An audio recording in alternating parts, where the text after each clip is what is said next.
All right, Senator Sullivan, Thank welcome. you, Mr. Chairman. Good to see you. Mr. Regan, good to see you again, sir. Thanks for coming. So I have a chart that I keep trotting out to all your nominees and everything. This is the global emissions chart. It's fact-checked from 2005 to 2020.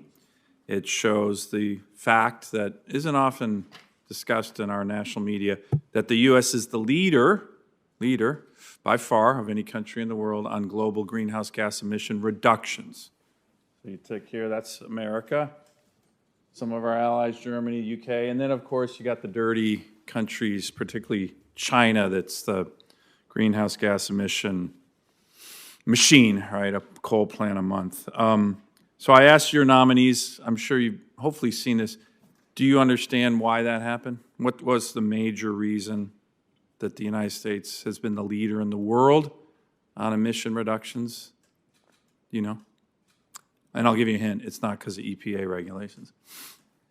Yeah, I think that is pretty clear, and I think I've been pretty clear that the markets over the past 10 years have really steered this country to be as competitive as it is. I would also say that the power sector has asked for more certainty so that they can make longer-term investments, which is why we have worked to kind of bundle what the Clean Air Act requires us to do in terms of some of these regulations so or the technology standards. The answer to my question, that's primarily the reason for that is the revolution in the production of natural gas in America. The private sector, American innovators, American entrepreneurs undertook some great innovations and made clean-burning American, Alaskan natural gas the predominant power generation source, which dramatically helped us lead the world in emissions reduction. So that's a fact. So you guys should all know that. So here's my question. You're the G7 delegate. You play an important role in the G7 negotiations. Well, let me just back up here.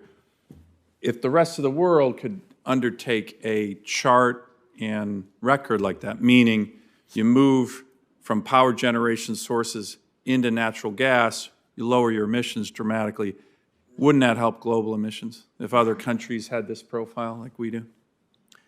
I think that our country is now, Administrator, come on, these are really easy questions. You just say yes, right? That's the wouldn't it help? I reject the other premise of the countries statement had that profile. I reject the premise of the statement that natural gas is the reason you that really? emissions are where they are. There's a combination. You reject that statement? Well, there's a. You got to go do your homework there, Administrator. No. I've done a lot of homework. Okay, and there are so combinations what do you of technology. think the primary reason for that chart is? There are combinations of technologies that are driving our emission reductions in this country. That's just a fact.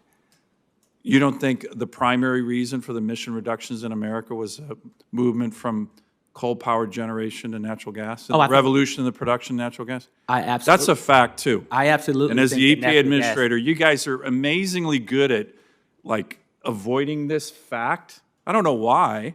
You should be proud that America is the leader in emission reductions, and you should know the reasons why it is. So let's move on. But there is no accounting of the transportation sector in your statement here, and we know that transportation. Let's move on. Okay. Let's move on. All right. G7, the Japanese want to make LNG in energy security a key part of their G7 presidency, which you are a member of in terms of G7 delegates. We've been hearing that some members of the administration were trying to thwart the Japanese on this. That makes complete sense, particularly given this chart. So a number of us in a bipartisan letter to Ambassador Emanuel, and I'd like to submit for the record, Mr. Chairman, have written saying we support that and we should have the Japanese support that. We were hearing it was John Kerry. So I actually had a discussion with John Kerry down in Houston a couple weeks ago. He said, no, it's not him. He's supportive of a strong G7 presidency by the Japanese that emphasizes energy security, particularly LNG. So can I get your commitment as a G7 delegate on the energy and environment side to also support our ally Japan's strong desire to want to make this G7 about energy security, lowering emissions, helping our allies, particularly in the aftermath of the brutal invasion of Ukraine by Russia. Can I get your support to do that, which is what our allies are trying to do? John Kerry says he's good to go with it, so nobody else should be problematic on that issue. I haven't stood in the way of any of the conversations you just laid out, so. So if the Japanese are making that an important element of their G7 presidency, you'd be supportive of that as a G7 I've element? had a number of conversations with Ambassador Emmanuel, and I will continue to converse with him. I don't see any daylight in these conversations that he and I've had. I can't purport to know all of what you just laid out, and I haven't talked to Secretary Kerry about this issue in particular. But EPA, Michael Regan, we have not weighed in on any LNG discussions that may or may not benefit the country of Japan. So, Well, I mean, it benefits all of us, right? This is part of the G7 negotiations that you're part of. absolutely. Okay, thank you, Mr. Chairman. I have a couple additional questions for the Administrator for the record.